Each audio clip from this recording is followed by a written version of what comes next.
In this lesson, we'll talk about the quiet ache of self abandonment. So, Glennon Doyle tells a story about the moment she realized she had abandoned herself. She was sitting in couples counseling with her then husband, trying to navigate years of betrayal. Her therapist asked her, Glennon, what do you want? She paused and then she said, I don't know. I know what everybody else wants. And that moment shattered her, not because she didn't know the answer, but because she had stopped even asking the question. That was the beginning of her return, not to a new life, but to herself, to her knowing, to her own voice. And it started with that one brave admission: I don't know what I want. Sometimes healing begins not with clarity, but with the courage to ask. Self abandonment isn't loud, it's quiet, subtle, repetitive. It happens every time you say yes when you mean to say no, every time you apologize for having needs, every time you shapeshift to be acceptable. And for many women, it's been happening for so long that it feels normal. But normal doesn't mean healthy. This lesson is about noticing where you've left yourself so you can begin to come back. Most of us didn't consciously choose to disconnect from ourselves. It started as survival. Maybe love was withdrawn when you spoke up. Maybe affection was tied to obedience. So you learned it's safer to hide what I feel. It's safer to silence what I need. And over time, that hiding became habitual, a strategy you no longer question. But now it's costing you your truth, your energy, your aliveness, and it's time to come home. Self abandonment also doesn't always look dramatic. Sometimes it's simply not knowing how you feel because you're so focused on everyone else. It's the way you smile when something hurts. It's the way you diminish your joy to make others comfortable. It's the way you ask, is this okay? Instead of declaring, this is me. Here's the truth: you can't live a full life while constantly leaving yourself behind. You deserve to belong, not just to others, but to you.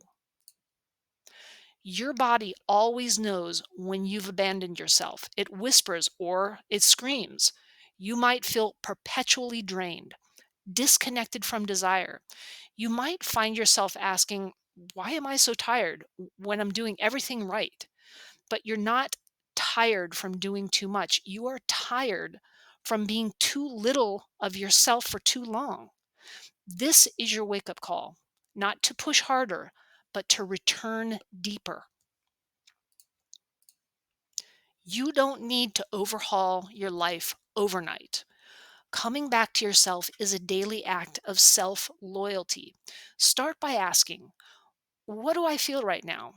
What do I need right now? What do I want, even if it scares me to want it? These questions reconnect you to your truth. And from there, you can begin making choices that honor the woman you are, not just the role that you've played. So let's take this inward. I want you to find a quiet space and reflect on these questions. When did I begin to abandon myself? When did I trade away in order to be loved, accepted, or safe? What would it look like to reclaim that part of me now? This isn't about shame, it's about reunion. So let your answers guide your next steps gently, truthfully, powerfully. You are not broken. You have simply been too far from yourself for too long. But here's the good news: your truth never stopped waiting. Every time you say, this matters to me, you come home. Every time you feel a feeling instead of suppressing it, you come home. You deserve to belong to yourself without guilt, without apology. You were never meant to live divided. So here's a bonus practice.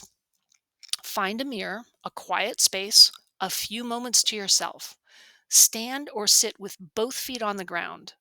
Take a deep breath, soften your jaw, and now look into your own eyes. Not at your makeup, not at your reflection, at you, the one who's been waiting, and saying something like, I see you. I'm sorry I left you. I promise I'm learning how to stay. Let the words come naturally, or use these. I'm not leaving myself behind anymore. I trust you. I love you. I choose you. Even when it's hard, I will not abandon you again. This is probably going to feel awkward, okay, or emotional, or strangely powerful.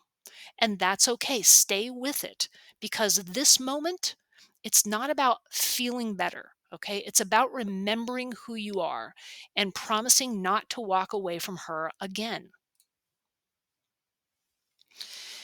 You have done some very brave and beautiful work. You've looked at what you were handed, the stories, the roles, the rules. You've questioned what was once automatic. You've remembered that you are not your performance, not your silence, not your survival strategy. And now it's time to move from remembrance to reclamation, to awaken what patriarchy told you to suppress, to feel, to soften, and to rise. So in module 2, we'll explore what feminine energy truly is, not as a trend, but as a birthright. We'll unlearn the shame around softness and reclaim the sacred strength that comes with stillness, intuition, and flow. You've remembered who you are. Now, let's awaken her. These are our modules, or excuse me, our lessons coming up in module 2. First of all, this is all about you awakening what was never broken. Lesson 1 focuses on feminine energy and why it's been suppressed. Lesson 2 will go over the power of softness, stillness, and flow. 3 is learning to receive love, help, pleasure, and abundance. And then in lesson 4, we'll look at the wounded feminine versus the awakened feminine. So let's begin.